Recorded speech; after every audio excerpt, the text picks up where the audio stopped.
All right, and I think my new catchphrase is going to be, we are live. Good evening, everyone. Welcome to Kansas City Teacher Residency Facebook page as we are gathered this evening for our teacher discussions that is actually focused on a resident panel this evening.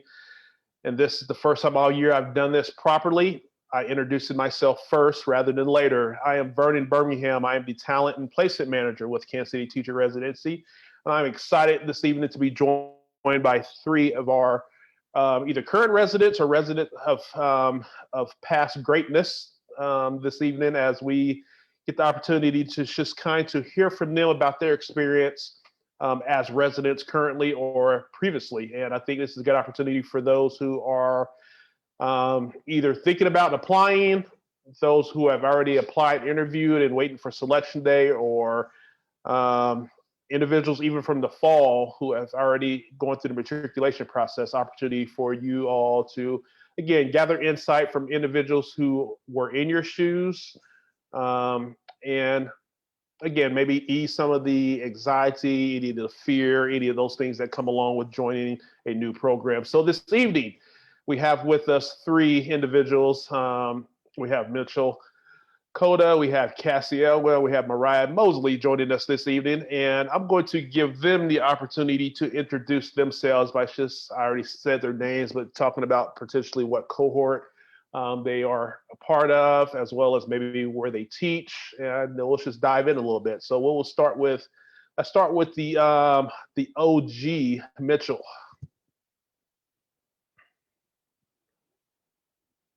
Yes. Hey, guys. This is Mitchell, and I am part of Cohort 3. I currently teach in North Kansas City school districts at Crestview Elementary. I'm a fifth grade teacher, and I was a resident 2 years ago. So I've been out of the residency for 2 years, but I'm still in the program for another year. So it's a 4-year model, but nice to see everyone. Excellent. Welcome, Mitchell. Let's move it on to, how about, let's go to Cassie. I'm just going how I see it on my screen. So Cassie. Hi all, I'm Cassie. I am a C5 resident, and so I'm on my residency year doing my practicum at the Kaufman School this year. I teach fifth grade. Fifth grade at Kaufman School. All right, and last but definitely not least. I'm Mariah. I'm also in Cohort 5 with Cassie, and I teach first grade as a resident at James Elementary.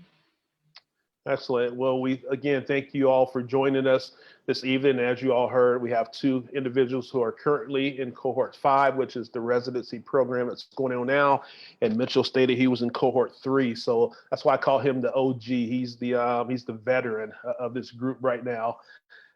So again, we're excited to kind of hear everyone's experience this evening, and we like the fact we can share two different pieces, because Mitchell went through it a few years ago. So he actually gets time to reflect on that experience a little bit, talk about things that he liked. He can even talk about things potentially that he wasn't too fond of, but we also have individuals who are going through it now. And the big difference as well is when Mitchell went through it in person, where these two are going through it in a virtual. So we'll be able to hear both sides of that in some sense. So let's just start off with, and we did a series last month called Career Changers Conversations, where we actually sat down with individuals who previously were doing something else and came into the teaching profession. So let's start with you all. What were you all doing prior to coming into the teaching profession? And I'm not going to call on any specific, maybe I will. Mariah, let's start with you. Let's go reverse order. All right, thanks, Vernon. No pressure, no. Yeah, so before this, I was in self-employment, and I was kind of partnering with parents to do developmental screening and kindergarten readiness assessment, and really teaching them some skills or activities and skills that they can use with their child to help positive social emotional development. And so kind of why I found myself at KCTR is that I was seeing that some of the kiddos who needed those skills the most were experiencing the most barriers to accessing them. So when I found KCTR, that drive for equity in education really appealed to me, and now I'm here.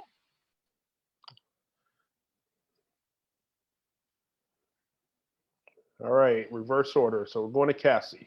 Me. Before KCTR, I was doing my undergrad at the University of Arkansas.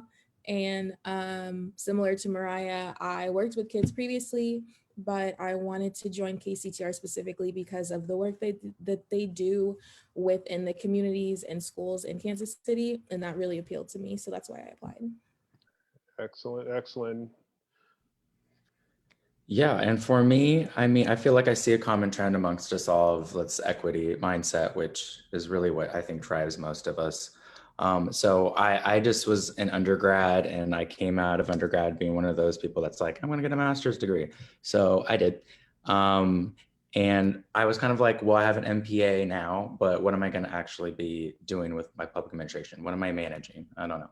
But I did know, of course, that when I was in my undergrad and because of my experiences growing up, that I really had a passion for social justice and social equity. So I did a lot of that kind of work on my campus at KU, and that kind of just brought me full circle. And as a kiddo, I've always wanted to be a teacher, and I kind of just reflected on it, and CTR kind of just plopped on my plate at the right time, and here I am. Good, good. Thanks for sharing, you all. And I like that you all share because it shows that there are different avenues that individuals can go or come from to enter into KCTR and the teaching profession. We have individuals who come from a professional background of some other sorts. We also have individuals who are coming straight from college who maybe have their bachelor's degree in something else. So I'm glad you all highlighted that piece of it. And Mitchell, you just touched on the next area that I want to kind of jump into is how did you find KCTR? How did KCTR end up on your radar? And not only that, but how did KCTR end up being the organization that you thought was best for your development going into the teaching profession? Because there's numerous programs out there. Well, there's a few programs out there. I guess I won't say numerous, but there's other options out there, which also includes just going back to school. But how did KCTR end up on your radar? Cassie. Yes, KCTR ended up on my radar because I was doing undergrad in educational studies. So I knew I wanted to be a teacher, but the degree program I was in wasn't for certification. And so I knew that I wanted to get certified, and KCTR also worked with getting a master's degree. And being in Kansas City, my family lives here. So when I was applying to different places for any type of education work, my email got sent out to recruitment from KCTR. And so I got an email from them asking me to apply. And I applied and got into matriculation and selection day, and here I am.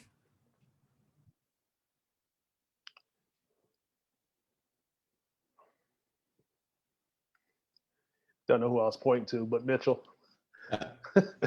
It was me on the screen, so it makes sense to Okay. me. Well, kind of connects back to the last question in a bit, because one of the big components, I mean, it first came on my radar, honestly, because I was just looking for how I could get my teaching degree. And like Cassie said, the master's degree is great. But I also want to hit on how wonderful it is to have a cohort of people around you. And like Vernon said, there's so many different types of people. And although we represent a pretty young demographic here, there's people that were in my cohort that were in their early 50s, late 40s, and they're coming from so many different areas. But we, like I said earlier, all had a similar mission of social equity. And that's what KCTR is all about.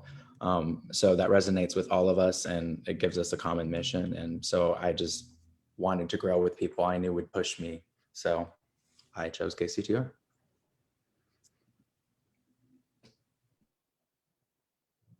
Okay, I can imagine you're going to point to me next, Vernon. Also, I love all the sizzles. So for the folks at home, that's like a cheer we do for each other, is a little sizzle, just so you know. I'm glad you said that now. I was going to say it afterwards in case people are watching and wondering what are these people doing. So I'm glad you mentioned that. We're casting spells on you all to come join KCTR. So I actually found KCTR at a point when I was really struggling with a lot of things. I was hitting a lot of barriers and wanting to pursue my education or my own education into teaching, because my background was in developmental psychology, which it is not a direct track. So I was facing a lot of barriers with that, and I was hitting some ebbs and flows in my self-employment, and kind of like at my wit's end when someone was like, hey, you should look on Nonprofit Connect. And so I did, and I found KCTR, and it was literally the answer for everything that I was asking at that point in my life. And gave me a really great route for non-traditional. And much like Mitchell and Cassie, the social justice really put it above and beyond other programs that I was looking at, and that focus on equity. And since that's something that I personally was struggling to break into the education field specifically for, that really aligned with my own personal values, and it drew me in. All right. And don't feel pressure, you all, that every single question everyone has to answer on. If you have something that you feel is of value to add, definitely feel free. But I don't want to put on that pressure, feeling that you have to answer every single question. And again, welcome for those who are joining us online on our Facebook Live page. This is Vernon Birmingham with KCTR. I've been joined this evening by Mariah and Cassie from Cohort 5 and Mitchell from Cohort 3. And if you are joining in and you have specific questions for them as a collective or individually, feel free to drop those in the comment. I am trying to bounce back and forth between those, just checking for that. But we are this evening just talking about the residency experience from these individuals who are either going through it now presently, or as Mitchell did a couple years ago. So again, we thank you for joining us this evening. So let's, I guess, what made you decide that, okay, I'm going to jump into this? Because and I'm hearing this a lot from a lot of individuals now who are interviewing and things like that. So you have to eventually make that decision. I'm going to go forward and do this. What was it that finally made you all say, you know what, this is something I really want to do. I want to teach. I'll go ahead and jump in first. I reflected a lot through my elementary, middle school, and high school years, and some college was a very hard time for me. I grew up with learning disabilities that weren't diagnosed until my senior year of high school. And so I had a lot of hate towards education and towards teachers, honestly, and felt like no one understood how to teach me, and I was unteachable. And so getting into college was really hard, finding what I wanted to do. And then I realized I loved working with kids. And so finding KCTR and finding a program that works towards creating an equitable education for all was really something that really drove me and fit in with what I wanted to do with working with kids, and also seeing prosper in classrooms where some kids may be overlooked just because they're struggling more than the majority half of the class. So when I looked into KCTR, I really felt it resonate within my experience in education, as well as how I wanted to see classrooms do better. And I felt like I could be a part of that change and be a part of a system that helps students know that they can do it. And even though it's hard, that doesn't mean that they're unteachable or that education isn't for them. It just means that, that there's other avenues, and we can help support that. And I want to be someone to help students feel positive in the classroom and feel like this is a place where I can learn. So when I saw KCTR, I applied, and it has worked out so far, fulfilling that vision.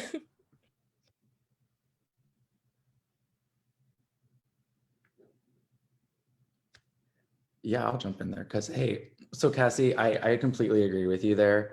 I feel like, I'm not getting super political about it, really not. But at the end of the day, it seems like it's very difficult to get things to change on the high level. So for me, education is just such a way to get one-on-one impact and change. And it's something that we can actually see, even though as first years and stuff, you sometimes feel like you can't see it. Sometimes I don't know if I can see it, but good vibes. So I really agree. Because the reason I came into education was similar to Cassie, that I felt like I was always like that really smart kid that like people was just right there that wasn't smart enough to push, but wasn't, bad enough at school to get remedial help or anything. So I could be just ignored. I could be glazed over. And I felt like I had made no connections with teachers. And I really don't feel like I had that adult relationship component in my life. And I really wanted to be that for someone. And that's why in my classroom, I look for kids right away that are not talking as much, that are not looking for all the attention. But our kiddos who have attention also have reasons they need attention. So that was a lot. So, we mentioned cohorts now a couple of times. I know, Mitchell, you actually alluded to it earlier. And for those who join us not as familiar, the residency year, we do utilize the term cohort. So, for example, we have Cassie and Mariah who are in the same cohort. Let's talk a little bit about the cohort and what is the significance, if any, that you all feel about going into the teaching profession as a group of individuals? Is there any significance to that? Anything that you would highlight about that that's important? Yes, I'll jump in here. I think what's really significant about the cohort dynamic is a built-in support system, because the program can be really rigorous and intense at times, and you're wondering, how am I going to make it till next June? And so just having that built in of like, these people are going through the same things. They know what I'm dealing with. They can be supportive for me. And also KCTR even takes it a step further, because I feel as a resident, there's been a real emphasis on connection and community building in the cohort.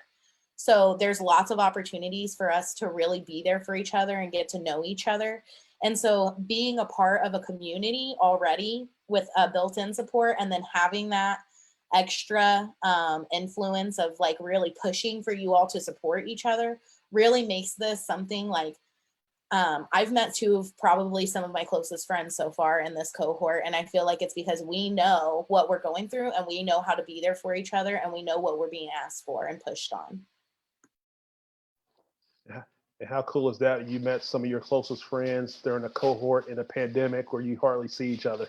So that tells you the connection that's able to be built even in a virtual space. So that's pretty cool. Anyone else want to tag on to that?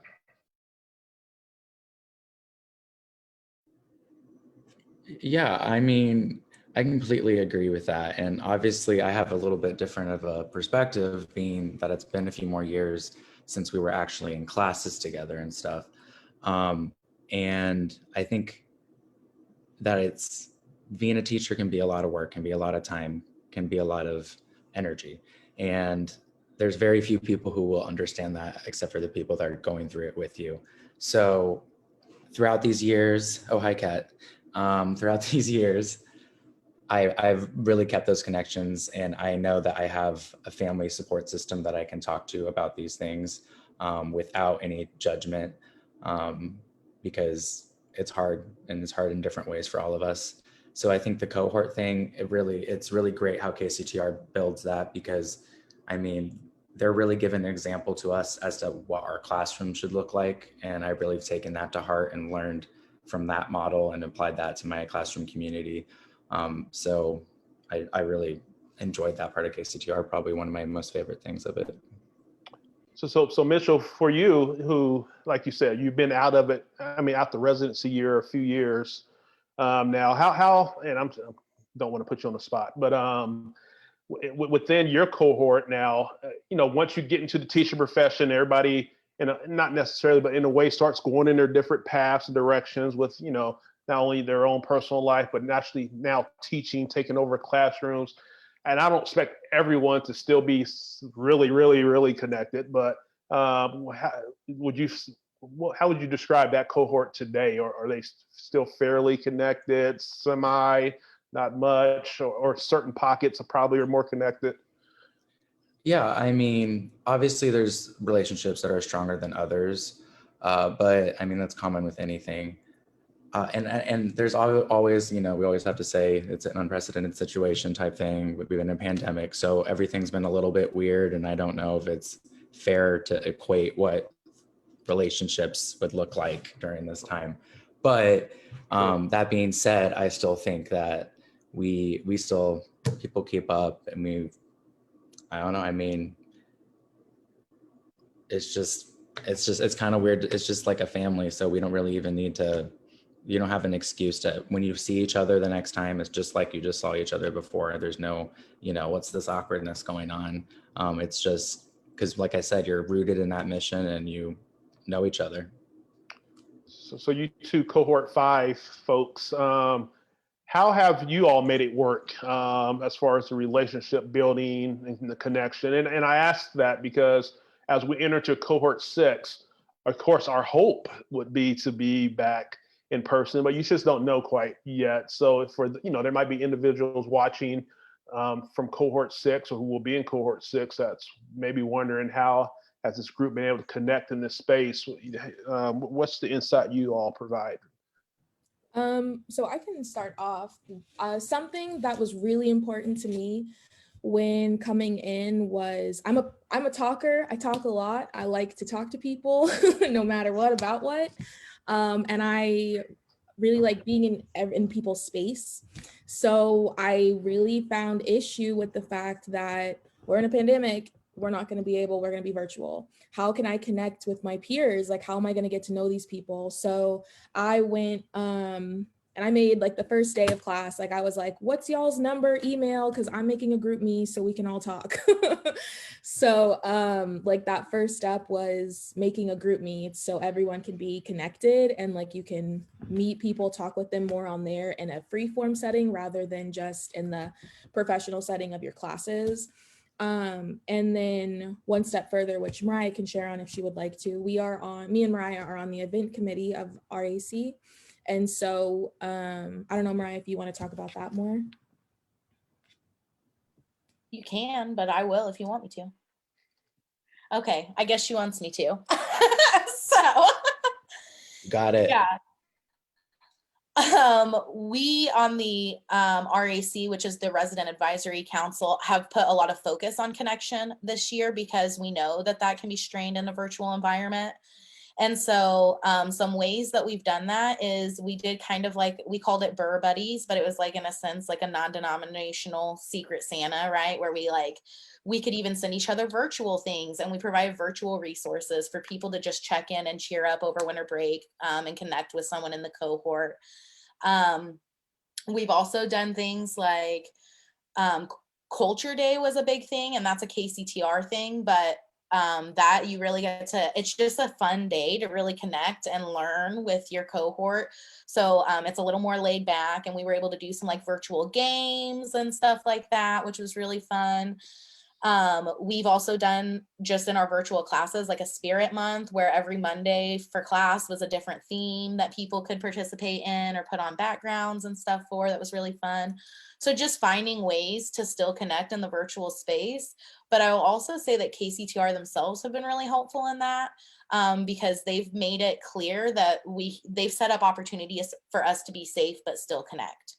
So one-to-ones with, where we're like randomly matched to someone, and it's like a cohort blind date, not really, but you're like randomly matched and you get to meet some people, or even just like our sip and swag. So you like get to pick up fun stuff and grab a coffee together. So little events like that you can do on a very small scale have been really helpful to bring us together even through a virtual space.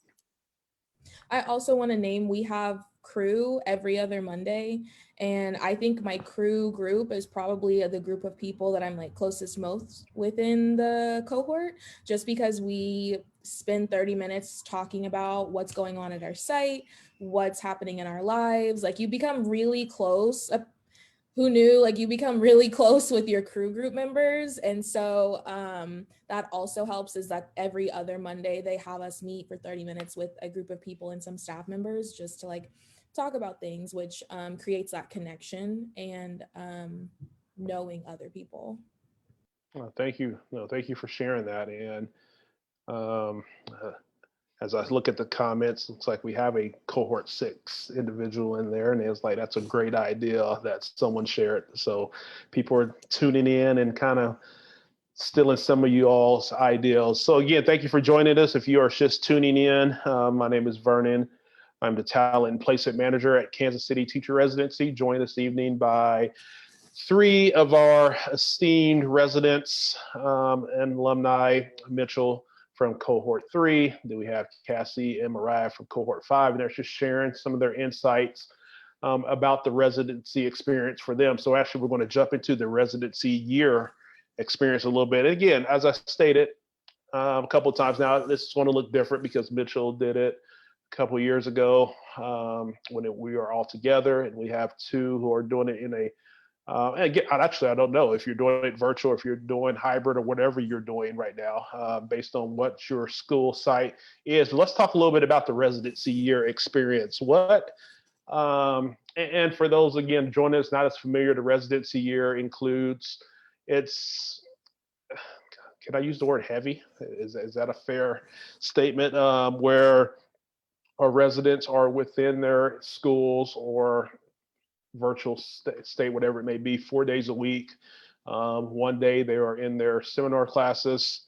Wednesdays evenings, they're taking care of method classes as well as they're working towards their certification and master's degree, while at the same time practicing, observing, and learning about the teaching profession. So that's that, along with managing personal lives, personal responsibilities, all of those wonderful things. So let's talk a little bit about the residency year experience from your eyes personally. And I'm just going to leave it open at that. I'm not going to say what's great, what stunk, what stinks, just share a little bit about your thoughts, wherever it takes you, about the residency year thus far for a couple of you, and just in overall for Mitchell. So this one I would like to hear from all of you.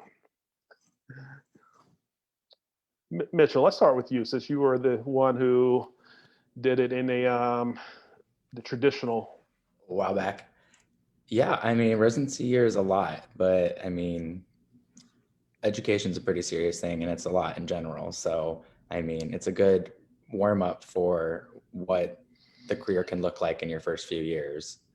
But no, for the residency year, like you said, we have seminar classes, methods classes, doing the grad degree program, and that's all going on. But what you have to know is we're all going to different schools.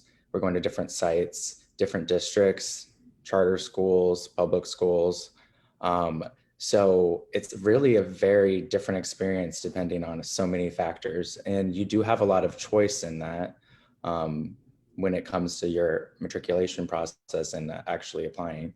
But as for once you're actually placed somewhere, you'll then get a mentor teacher, and that mentor teacher will really help you out a lot.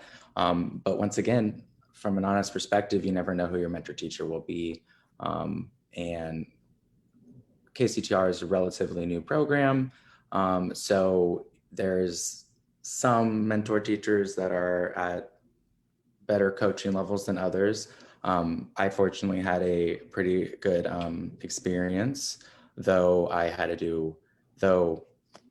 they were not the most informed on coaching stuff. So it was a kind of collaborative process, but I would never take it away because it's what began my profession. But yeah, I mean, I could go over some more reflective things, but I want to hear what our current gals think. And before they get going, I'm glad you lifted that up, Mitchell. As you stated, you're Cohort 3, so still, I would say, very early in learning how to do everything. And the mentor teacher is a very important piece. At least as I come in now, I've been here since August, so I'm hearing more how the mentor piece is becoming more and more, I don't want to say more important, but the primary coaching avenue that we're looking at. So ensuring that on our side that we are identifying strong mentor teachers is very crucial as we continue to go forward. So I'm glad that you stated that, Mitchell, because that is our goal, is to have as good the best of what we have available in regards to mentor teachers. But yes, let's hear from the other two. So I'll speaking of mentor teachers, my mentor teacher is amazing. Like, she is one of the best teachers that I've seen. Every day when I see her teach, I'm like, how can I get like Miss Kovac? How can I get my tone like this? How can I direct students' attention? Like, I was I was graced with a great mentor teacher. So, and I hear that a lot throughout my classmates also, like their mentor teacher is just great with giving feedback and coaching. Something really impactful about I guess my like residency year, how I've thought about it. We are virtual, so it has been obviously different, but it's been very, I want to use loosely the word calm, chill. At first, you're going to get into SI, like Summer Institute, and you're going to feel like you're going. And then you're like, how am I going to do this when I'm going to be at my school site while taking classes on Monday and Wednesday night? How is this going to be a thing? And it will fall into place. You just find your routine and your rhythm, and it's not going to be as stressful and anxiety inducing as you think. I'm a really good stressor. I'm a really good panicker and overthinker. So I was very stressed out. How am I going to have time for friends and family? How am I going to be able to take care of myself, as well as make sure my students are taken care of, make sure my homework's getting done and turned in, make sure I've got all the responsibilities that my mentor teacher wants me to handle taken care of. And it works out. It's not as it's a lot. It keeps you busy, but it's a good busy, and it's a busy that you want because you're learning and you're growing and you're preparing yourself to take over the classroom once you get into that second semester. So it seems intimidating, but honestly, we're in March and I can't believe how fast this residency year has gone by, and the fact that I'm going to be having my own classroom in 5 months blows my mind. Like, I want to rewind and do residency again. But it's been really fun and impactful, even speaking for that virtual level of not having that connection like Mitchell did with his cohort members in person. It has still had like an impact. I still see my cohort members and I'm like, oh, how's so and so, and you know, like, how's your kids, because I see them pop up in Zoom. And so it's almost more personal, but you still miss some parts of it, but it's good. It's a good year, residency year. Yeah, I can really agree with Cassie and speak to what she was speaking on as far as it's hectic, but it all works itself out. I feel like the goal of residency year is that you're growing a whole new skill set, right? And like with every growth comes pain, and that's just a part of the process. So it really stretches your mind, but also I can say, well, a couple of things. One thing is, I feel like sometimes people don't quite know everything that goes on to teach in teaching. I definitely didn't know everything that you need to think about and juggle and consider.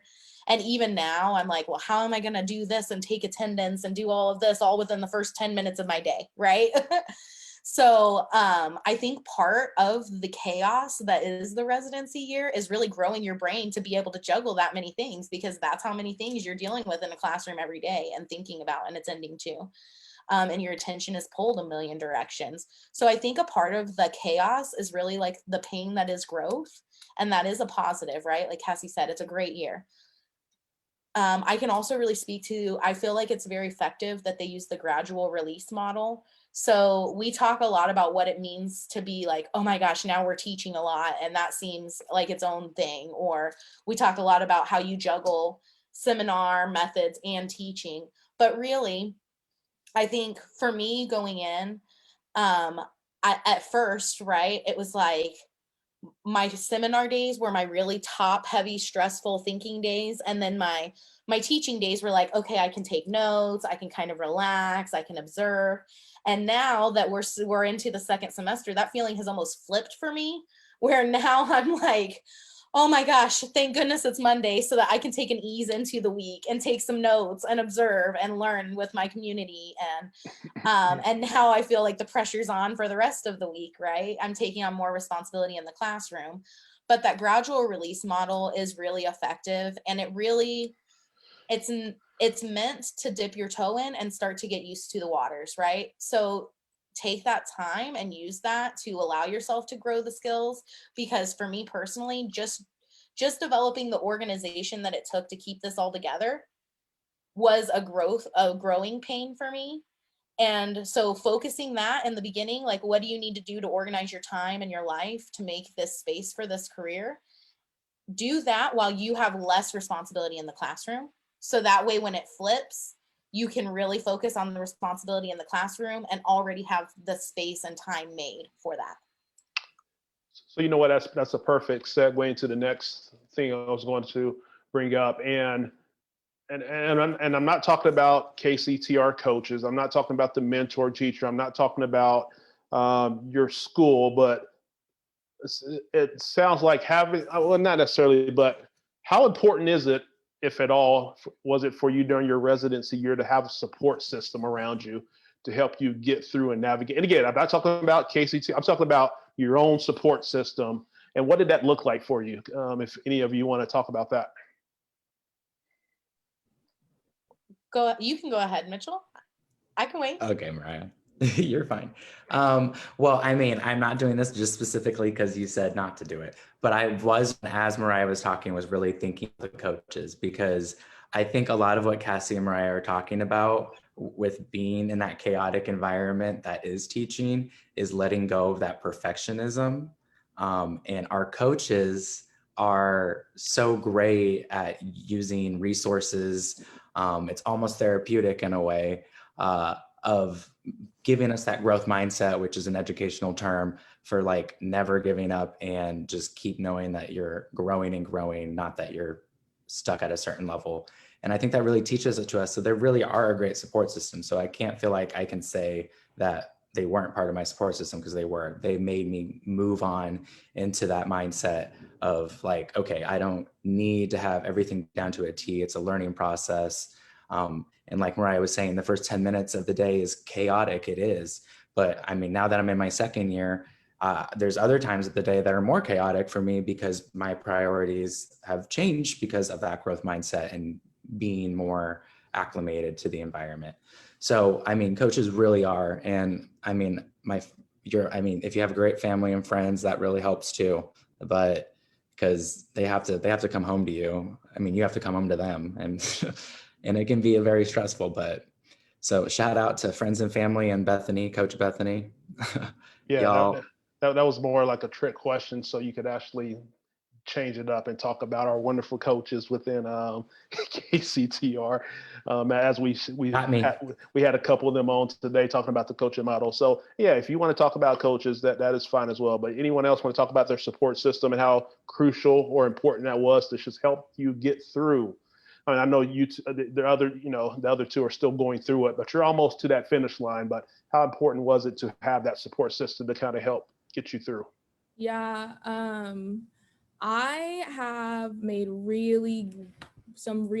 like great friendships within the residency, and these two women are amazing to go to when you just need a shoulder to cry on and someone to vent to. Aside from these two, my mom has been the backbone of this whole year. I would not be here if it weren't for my mom's continuous support, and like that may be cliche, whatever. She's literally gotten me through this year and like kept that, like, you can do this, you can do hard things, it's okay if it doesn't go perfect, like it's fine, you're here to learn. And that has been like a really strong point, like that she's just pushing at me, like, you're here to learn, you're here to learn. This isn't a year where you need to do everything perfect. And that, still learning that, still trying to accept that. But if it weren't for my mom's support in this and like my family, it would be a hard year. Yeah, I can kind of piggyback off of that also, because I tend to be like really hyper involved and focused sometimes, right? And so I get like tunnel vision, and then I'm like, oh my gosh, I've been lesson planning for 4 hours or whatever it is, right? So in that, my wife has been amazing. Like today was one of those days. I've been in back-to-back meetings all day long, even over my lunch break. And like, she just comes in and is like, did you eat yet? Here's a bagel. Like, so having someone in your corner to just be like, hey, remember, you matter too, because you matter to me, is really important.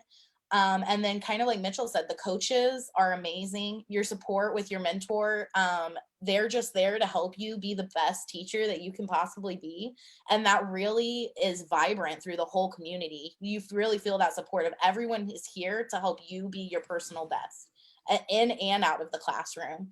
And I think that's just such a valuable experience that's really hard to even really wrap your mind around or put in words, to just have this whole community of people that a year ago didn't even know each other, right? Like, we were nervous to sit next to each other and eat a sandwich and have to talk to each other or something. But now we are here and we're there for each other. Excellent, excellent. So you aspiring residents, start thinking about now, if you haven't already, who's going to be in your corner, who's going to be your support system, who's going to bring you the bagel, who you're going to cry to, who you're going to vent to. All of those wonderful things. It's important. It really is. And I don't know why I always take myself down this rabbit hole, but when I started teaching 21 years ago, geez, that's a long time ago. I can even think back to how, and I went to an alternative program as well, and I taught at the same high school I went to, and that ended up being a lot of my support systems, just the people who, from other teachers to office staff to custodial staff. I mean, they were all kind of like that support system, ensuring that I was taken care of and was going to be all right. So, Mariah, you should mention something about mentor teachers, and that's where I'm going to go to next. And if you're joining us, thank you for joining us this evening. We have a little bit of time remaining, but it's been to me, a very productive evening with our residents. We have Mitchell from Cohort 3. We have Mariah and Cassie from Cohort 5, and I am Vernon, the Talent and Placement Manager with KCTR, and we were talking about the residency experience with our resident panel. So how was it working with a mentor teacher? Like, so amazing. Sorry. No, I know you've been, that's what I was going to say earlier. I saw you shout out your mentor teacher, a little name dropping going on there a little bit, but I will drop it. But how was it working with a mentor teacher? So stinking good. It is so amazing to go into a class on the first day and be able to see your teacher that you're going to learn from own that classroom and get the students' attention, and like watch how they teach and the tone and tenor, and like just, it's so great every day to know that I'm going into a classroom with an experienced teacher who knows what they're doing, who knows how to gauge students' learning, understand when I need to break something down more, understand when I need to push harder for students to do their own thinking. And then also on the back end of that too, give you critical feedback that's only going to make you better as a resident into your first year teacher in the classroom. Having a mentor teacher, aside from my mom and my friends, my mentor teacher, Ms. Kovac, Linda Kovac, okay? Like amazing. So good.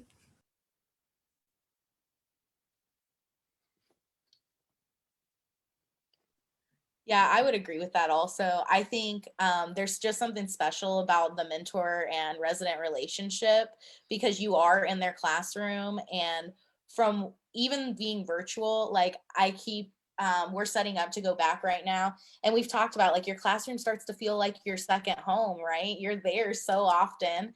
And really that it's like your KCTR family, and then you have your school site family with your mentor teacher and some of the supports that you have available there.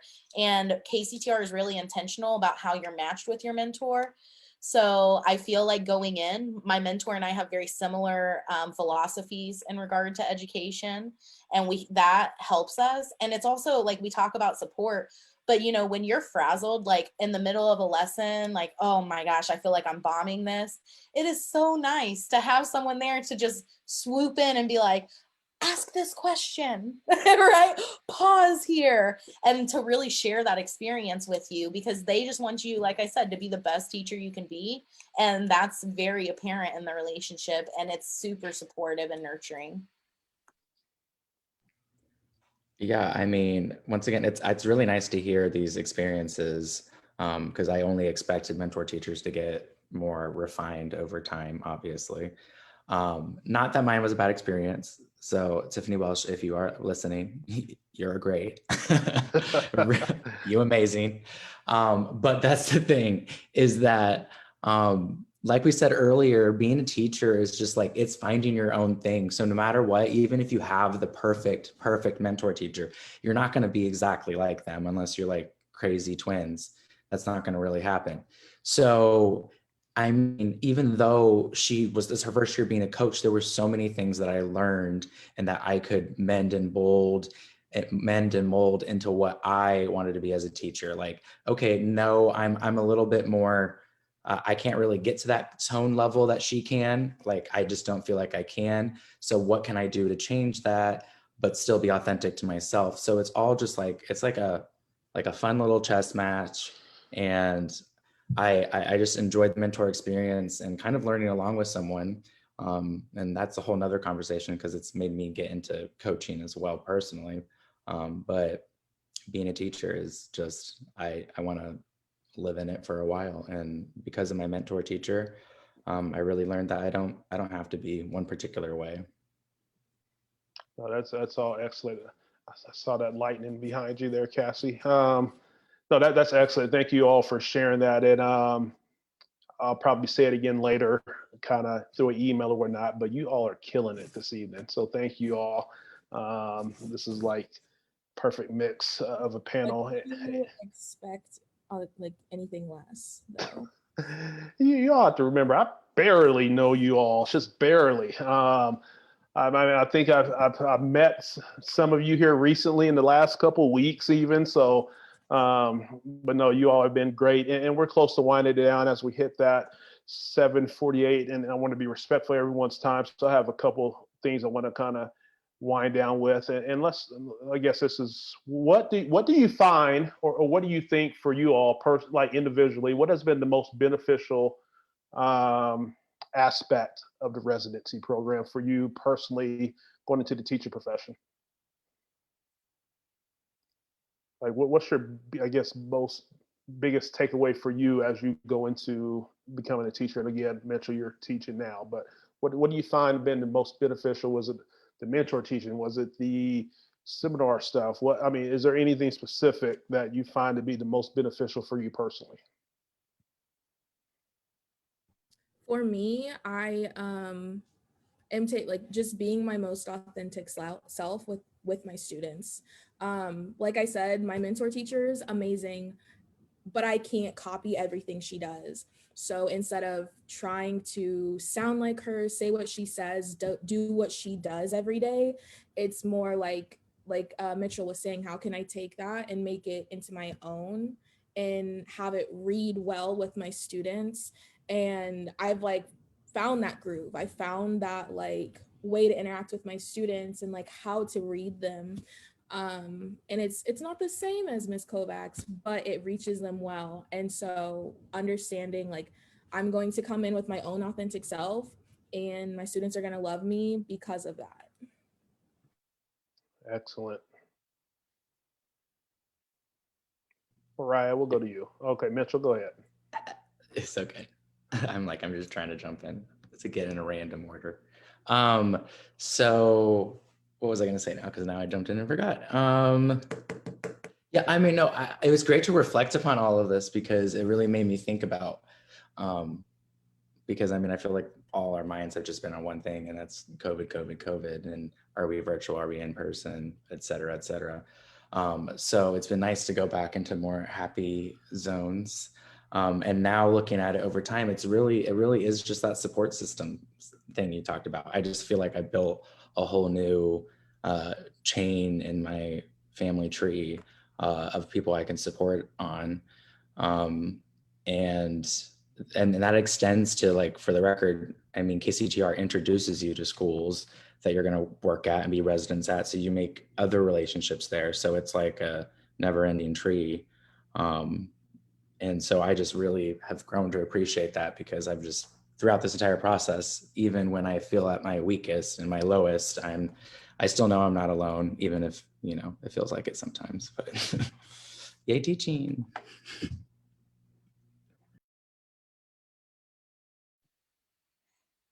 Yeah, for me, I feel like this is kind of a twofold answer, because there's definitely things for me that have really been highlighted to bring into the teaching world. And seminar and methods have been awesome about giving you ways to really connect and reach your students. And so that's probably my biggest takeaway, is that connection comes first, because that's the foundation of learning. So for the teaching side of things, I would say that's my biggest takeaway. But personally, um, KCTR has really pushed me to grow in the way I think and the way I talk and the way I am professionally, and the way that I receive feedback, especially because that was an ongoing struggle for me in my life, personally and professionally, is accepting, adjusting feedback. But you will get a lot of it. And taking that mindset of like, this is for my growth, this is for my benefit. And really, KCTR does a lot to help you develop that mindset when it comes to feedback and help you experience all sides of feedback. So I give feedback and I take feedback now. And so that's really pushed me into my communication and thinking development just in general as a human being. Those are all good. As someone in the comments said, good nuggets you all are dropping there. And we'll close with this. And again, thank you all for your time this Wednesday evening. I'm sure it's 7 o'clock with the rainstorm and lightning, and you'd rather be cuddled up watching a movie or something right now. But let's close with this. If we're going to have, we have individuals watching now who are cohort 6 or those who are thinking about applying. Just want to kind of hear a little bit about the experience and what it might look like. If you had to give it like a 30-second elevator pitch about the residency program and encouraging someone to jump into this, what would you say? What would be your 30-second elevator pitch about the residency program if you were trying to encourage someone to come be part of it? Let's see what your selling skills look like. Oh man, I'm not a salesperson, but here I go anyways. You don't have to be like Cassie's a talker, which means you can just talk and convince anybody to do anything. But through your experience, through what what would that look like? Yeah, my, I guess, words of wisdom and advice are: be true to yourself. If you really have a passion for wanting to be a teacher and this is where you think your heart is, then you are good enough to do this just the way you are. So this process can be really mind-bending. It can be really competitive getting into the program, but just don't lose sight of your authentic self, because you are enough and you are what these kids need. So bring that to the table every day and you're going to do just fine. And don't lose sight of the pressure.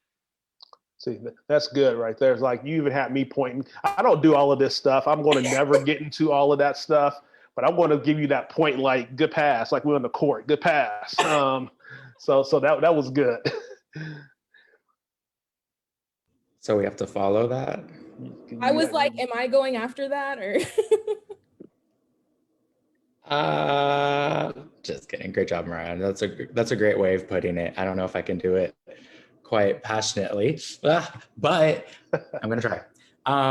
Because I completely agree. Because as she said, it changed my elevator speech as I was thinking about it. So that's why I'm like, oh. But yeah, really, it's about being your authentic self. I mean, if you are even considering this, it probably means that you have a passion for kids. It probably means you have a passion for equity. And at the end of the day, teaching is political, as they say, and it requires work, and it's an uphill battle. And that's what the residency program can be. And that's what teaching can be. And that's what making small changes in the world can be. And so if you are passionate and you're ready for it, then I mean, this is the program for you, and you'll find people, whether it's staff, coaches, or other people in your buildings that are going to have that same mission as you. And that mission gets easier when you have people right next to you. So join KCTR. So I'll hit you with the double. All right, let's bring us home, Cassie. Right. If you have a passion to teach children and you want to serve a equitable education to all, and you want to learn how to be a better teacher for your kids, as well as growing within the community and within your knowledge of education, and equitable livelihood, KCTR is the place for you to go, because you get a mentor, teacher, and coach, as well as classes twice a week on how to raise that bar of being a better teacher and better person all around. So if you think you want to be in education, go to KCTR. If you like kids, go to KCTR. KCTR is the place to be if you want to be an amazing educator. And friends with Cassie. Mic drop. She did the mic drop. That is excellent. Thank you all for those strong words there. And collectively, that's a great statement there. And as I always like to remind, our application window does close on March 26th for cohort 6. So if you're still on that fence, hopefully this evening kind of help push you towards the right area and get that application in. We'd love to have you join us. As we just heard, if you're passionate about young people, you're passionate about education, about educational equity, about changing communities, changing the lives of young people, this is the place where it happens. And we'll continue to see that. We continue to grow this, like Mitchell said earlier, we continue to grow this organization. Still what I would consider fairly new, but we're going to continue to build on the strength of our alumni, our graduates, and our residents, and continue to make this thing as strong as possible. So thank you, Mitchell. Thank you, Cassie. And thank you, Mariah, for joining us this evening on our Kansas City Teacher Residency Presents Teacher Discussions, the panel discussion. And thank you for sharing your insights, your knowledge, your experience for those in the virtual space. So thank you for joining us this evening. If you have any questions, feel free to reach out to Vernon at kcteach.org. Also, you can go to our website at any time, kcteach.org. And thank you for joining us this evening. Enjoy the rest of your night. Thank you all. Bye, everyone. Thanks, Vernon. Thanks, Vernon.